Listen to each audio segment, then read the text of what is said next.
Welcome back. The other side of this coin we're talking about is the Coyotes, and they need the win to get to 1-1 more than they just need some superiority over their rival. Well, we talked about Ryder wanting to be 2-0. You definitely don't want to be 0-2 with Azle the next week. Not only 0-2, but 0-2 with another one of those district top teams. And not just Azle's next week, and plus you still have Boswell and you still have Denton, who are two teams that are playing really well right now too. So for 2 games in a row, the Coyote offense has been fairly explosive, especially in the passing game. The running game probably wasn't, it was more hit and miss than they'd have wanted last week. Not consistently moving the chain.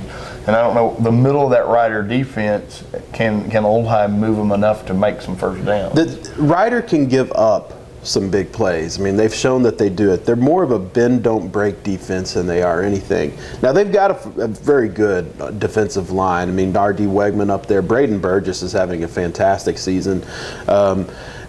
But they've still been prone to give up the big play, whether it's in the running game or even in the passing game to some extent. So Saginaw was able to break off a lot of big runs on them, and the screen game worked really well for Saginaw. I almost think the Coyotes would want to pass to set up the run a little bit. You would think so, and I think they've got to get the run reestablished. It doesn't have to all be deep shots. I think they need to hit some of those shorter, intermediate, higher percentage plays in addition to taking their deep shot. OJ in space can get 20 yards on a short pass. And they really did that against Keller Central. And then, last week they stayed in the game.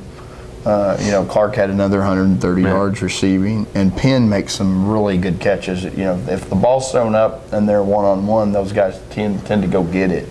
And so I see, and then defensively for the Coyotes' success, they've got to, keep people behind the chains a little bit. And they let Brewer always kind of dictate the pace of that game.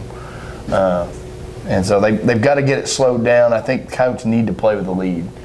And not force themselves to come from behind. They haven't done that much this year. They haven't scored a touchdown in the first quarter this year, I don't believe. So it's something that they have not gotten off the good starts. Now their second halves are very good. They haven't given up any points in the third quarter this season. So obviously, you probably want to start a little bit better. They don't mind that halftime start, but you probably want to start better in the first quarter. The halftime adjustments, I guess, are working a little bit. Yeah. Saginaw doubled Vasher. I mean, do you think is Old High? I mean, do they do that too? I think you would prefer. No double him on all the running plays. No, you can't. But I think if he's going out for pass, I mean, you're going to bracket him at least. You're at least going to run a safety over the top. I think you prefer a guy like, no offense to Bernard Trammell, because he had a fantastic game against Saginaw, but you want Bernard Trammell to beat you rather than T.J. Vasher to beat you.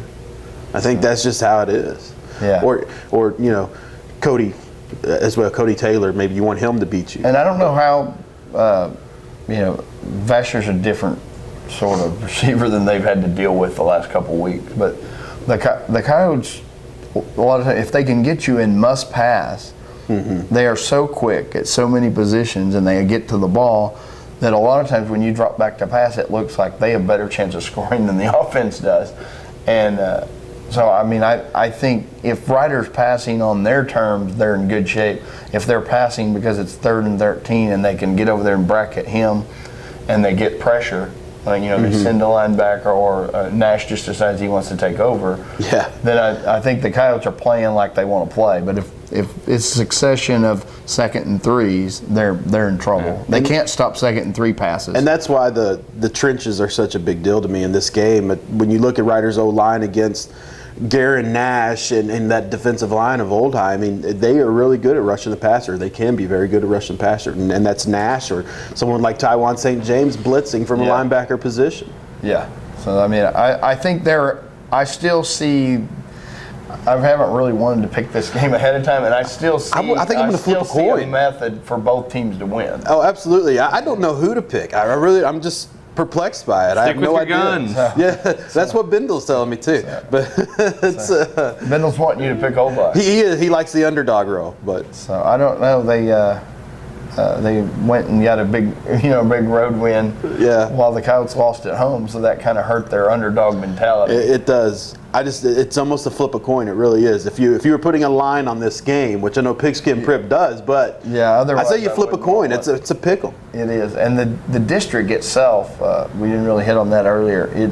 The top 5 or 6 teams are all within 4 or 5 points of each other. Yeah, and it took a change. You threw Brewer into that mix, and nobody expected that. And for the most part, you think of a high school game pretty competitive. If they're considered within a touchdown or two. Yep. These teams are all about a field goal apart. Mm-hmm. And is there a special teams edge? I don't know. I don't know that there is. I mean, Ryder and Old have both had. They both have explosive guys in return. Yeah, and then their kickers have been reliable. I don't know that there is. I feel like that might be right down the middle too. It really is tough to grade this game as the who's got the overall edge. I don't know. And the thing is, it won't end anybody's season this time. No, it doesn't feel like it's coming crashing down on you. And you can answer this better than I can. Can you remember in recent memory a Ryder Old High game that's been maybe more evenly matched on paper? I don't think there has been in a while. It's been. Even a couple of those years when a team pulled an upset. Maybe 03 or 04, 03 when Ponder got to Ryder. Yeah. That was a surprise. And the Coyotes had kind of had the run there for a while and had a really good, offensive football team. Mm-hmm. And Ryder was kind of coming up at that time. There's been a couple upsets, but they were really evenly matched in the Chafin game. Yeah, where he dominated the game. But that was the game. But that was two Ryder teams. Was 2-8. Neither team was going to the playoffs. Yeah, Ryder was 2-8, and Old High wasn't much better. It was two teams that weren't very good up front, weren't real deep, and had been beaten up a little bit. And so this is that was an even game. This is an even game that I'm looking more forward to because both teams I think are still going to the playoffs. Yeah.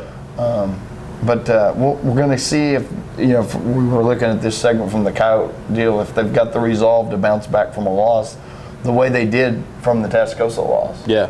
And where Ryder has to see if they can handle. They handled the 66-0 pretty good. Can they handle success going into this game? And kind of probably a little bit of heightened expectations. Yeah, these are questions I honestly can't answer. So we're going to have to figure out on Friday. That's right. Friday night is. You don't want to miss this one. Well, when we come back, we'll look at Class 4A.